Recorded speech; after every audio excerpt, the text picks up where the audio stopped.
ചോദ്യം: സംഘടന പാടില്ല ഇസ്ലാം മത പ്രബോധന മേഖലകളിൽ,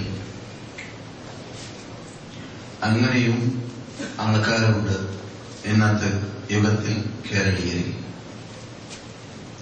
അത് ശരിയാണോ എന്നതാണ്. വാസ്തവത്തിൽ നബിയുന മുഹമ്മദ് റസൂലുള്ളാഹി സ്വല്ലല്ലാഹു അലൈഹി വസല്ലം ഇസ്ലാമിക ഭരണകൂടം മദീനയിൽ സ്ഥാപിക്കപ്പെടുന്നതിന് മുമ്പ് തന്നെ മക്കയിൽ 13 വർഷം ജീവിച്ച കാലഘട്ടത്തിൽ നമുക്കറിയാവുന്നതുപോലെ രഹസ്യമായി ഇസ്ലാം മത പ്രബോധനം ആരംഭിച്ചപ്പോൾ തന്നെ പ്രവർത്തിക്കാനാണ് ആരംഭിച്ചത്. നബിയുടെ നേതൃത്വത്തിൽ രഹസ്യമായി ഇസ്ലാം മതത്തിൽ മെമ്പർഷിപ്പ് നേടുന്നവരെയെല്ലാം നബിയുന മുഹമ്മദ് റസൂലുള്ളാഹി ഒരുമിച്ച് കൂട്ടി പ്രവർത്തനം ആരംഭിച്ചു. ഈ മതത്തിന്റെ തുടക്കം അങ്ങനെയാണ്. സംഘടിച്ച് പ്രവർത്തിച്ചാൽ മാത്രമേ വിജയിക്കുകയുള്ളൂ ഈ മതത്തിന്റെ പ്രവർത്തനം എന്നത് പഠിപ്പിക്കാൻ വേണ്ടിയാണ്. കാരണം നബി സല്ലല്ലാഹു അലൈഹി വസല്ലം രഹസ്യമായിട്ട് പ്രബോധനം നടത്തുന്ന കാലഘട്ടത്തിൽ അബിൽ അർഖമിന്റെ വീട്ടിലാണ് താമസിച്ചിരുന്നത്, ഒളിച്ചുകൂടിയത്. നിങ്ങളിപ്പോൾ പഴയ സഫയിൽ വിട്ടിറങ്ങുമ്പോൾ, നിങ്ങൾക്കറിയാം പുതിയ സഫ, പഴയ സഫയിൽ വിട്ടിറങ്ങുമ്പോൾ വലത് ഭാഗത്തായിട്ട് വരും ആ വീട്. ആ സ്ഥലത്തായിരുന്നു അവര് ഒളിച്ചിരുന്നത്. അപ്പോൾ ആ വീട്ടിൽ ഒളിച്ചിരിക്കുന്ന വേളയിൽ നബിയുന മുഹമ്മദ് റസൂലുള്ളാഹി സ്വല്ലല്ലാഹു അലൈഹി വസല്ലം സിയരിമാരെ എന്ന് പറയാം പ്രവർത്തകരെ അയക്കാറുണ്ട്. എന്തിനാണ്? വിദേശികൾ വരികയാണെങ്കിൽ, നബി അന്വേഷിച്ചിട്ട് വല്ലവരും വരികയാണെങ്കിൽ അവർക്ക് സ്ഥലം കാണിച്ചു കൊടുക്കാൻ വേണ്ടി. അങ്ങനെ അബൂദർ ഗിഫാരി വന്ന വാർത്തയും അലി ഇബ്നു അബീ താലിബ് അവർക്ക് വഴി കാണിച്ചു കൊടുത്ത വാർത്തയും എല്ലാം ചരിത്ര ഗ്രന്ഥങ്ങളിൽ രേഖപ്പെടുത്തപ്പെട്ട, ഹദീസ് ഗ്രന്ഥങ്ങളിൽ രേഖപ്പെടുത്തപ്പെട്ട വാർത്തകളാണ്. ഞാൻ ചോദിക്കുന്നു, 13 വർഷത്തെ നീണ്ട നബി സല്ലല്ലാഹു അലൈഹി വസല്ലമിന്റെ ആ മക്ക ജീവിതത്തിൽ തന്നെ നബി സല്ലല്ലാഹു അലൈഹി വസല്ലം സംഘടിച്ചിട്ടാണ് പ്രവർത്തിച്ചിട്ടുള്ളതെങ്കിൽ ഇന്നത്തെ യുഗത്തിൽ, ഈ യുഗം എന്ന് പറഞ്ഞാൽ നിങ്ങൾക്ക് അറിയാം, ഒറ്റപ്പെട്ട് ജീവിക്കുകയാണെങ്കിൽ നബി തന്നെ പറഞ്ഞതുപോലെ ഒറ്റപ്പെട്ടു പോകുന്ന ആടുകളെയാണ് ചെന്നായ പിടികൂടുക. നബിയുനാ മുഹമ്മദ് റസൂലുള്ളാഹി ഒറ്റപ്പെട്ടു പോകുന്നവരെ ചെന്നായി പിടികൂടും. അങ്ങനെ മാത്രം പറഞ്ഞു വിട്ടാൽ കേടില്ല. ഒറ്റപ്പെട്ടാൽ നരകത്തിൽ ഒറ്റപ്പെടുമെന്ന് നബിയുനാ മുഹമ്മദ് റസൂലുള്ളാഹി. അപ്പോൾ ഈ മതം ഒറ്റപ്പെടുന്ന മതമല്ല. ഈ മതത്തിന്റെ തത്വം തന്നെ അള്ളാഹുവിന്റെ കയറിന്റെ പിന്നിൽ നിങ്ങൾ എല്ലാവരും കൂട്ടായി ഒരുമിച്ച് കൂടണമെന്നാണ്, ഒരുമിച്ച് കൂടി പ്രവർത്തിക്കണമെന്നാണ്. അങ്ങനെയാണ് കൽപ്പിക്കപ്പെട്ടിട്ടുള്ളത്. ആ കൽപ്പന ഖിയാമത്ത് നാൾ വരെ നിലനിർത്താനുള്ള ഏറ്റെടുത്തതുപോലെ റസൂൽ പറയുന്നു, ബുഖാരിയിലും മുസ്ലിമിലുമാണ്, ലാ തസാലു ത്വായിഫത്തും മിൻ ഉമ്മതി ളാഹിരീന അലൽ ഹഖ് ലാ യദുർറുഹും മൻ ഖദലഹും വലാ മൻ ഖാലഫഹും ഹത്താ യഅതി അംറുല്ലാഹ്. ഈ മതത്തിൽ അടിയുറച്ചു നിന്നുകൊണ്ട് സേവനം ചെയ്തുകൊണ്ടേയിരിക്കുന്ന ഒരു വിഭാഗം സമൂഹം ഈ മതത്തിൽ അവരെ നിന്ദ്യപ്പെടുത്തുവാനോ അവരെ പരാജയപ്പെടുത്തുവാനോ ലോകത്തൊരു ശക്തിക്കോ വ്യക്തിക്കോ സാധിക്കുന്നതല്ല.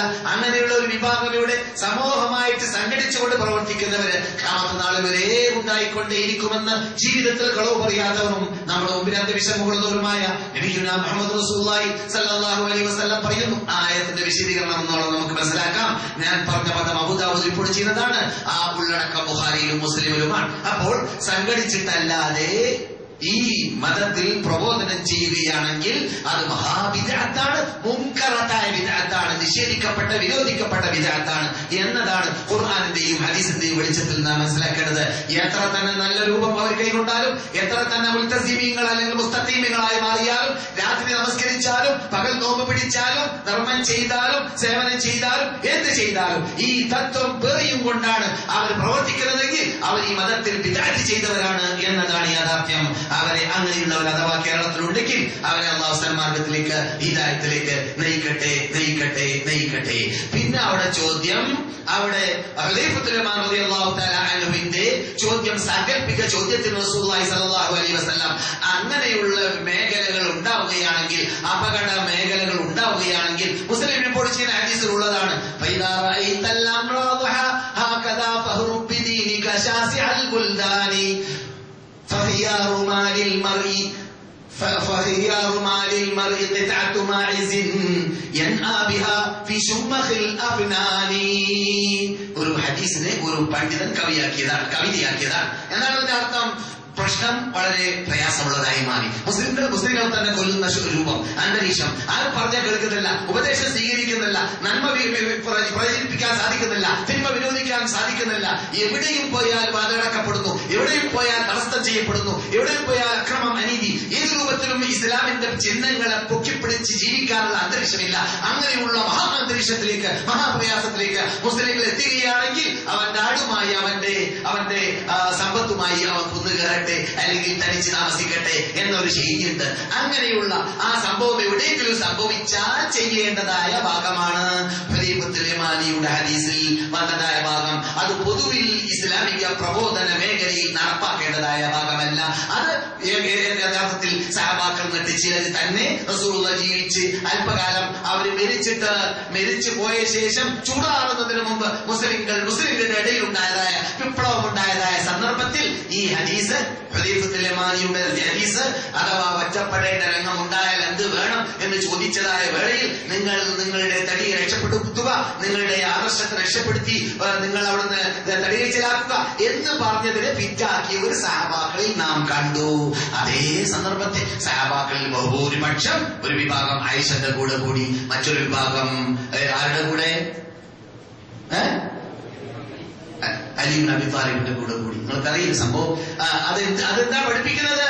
മുസ്ലിങ്ങളുടെ ഇടയിൽ പ്രയാസമുണ്ടായാൽ, ഇജ്തിഹാദിപരമായ ഭിന്നിപ്പുണ്ടായാൽ അവിടെ നാം തനിച്ചു നിൽക്കേണ്ടത് തന്നെയാണ് അവിടെയും സഹാബാക്കളുടെ ബഹുഭൂരിപക്ഷം പഠിപ്പിച്ചത് എന്നതുകൂടി മനസ്സിലാക്കുമ്പോൾ ഒറ്റപ്പെടണമെന്ന് പറഞ്ഞത് തന്നെ വളരെ പന്നി മാംസം തിന്നൽ അനുവദനീയമായ കോലം പോലെ മനസ്സിലാക്കിയാൽ മതി. പന്നി മാംസം എവിടെയാ തിന്നൽ അനുവദനീയം? വേറെ ഒരു സാധന ഭൂമിന്റെ മീതെ തിന്നാനില്ലാത്ത ഒരു അന്തരീക്ഷം, അവസാനം മരിച്ചു പോകുമെന്ന് തോന്നാണ്. അപ്പോൾ റബ്ബിന്റെ കൽപ്പന വരികയാണ്, കൂടുതലാവരുത്.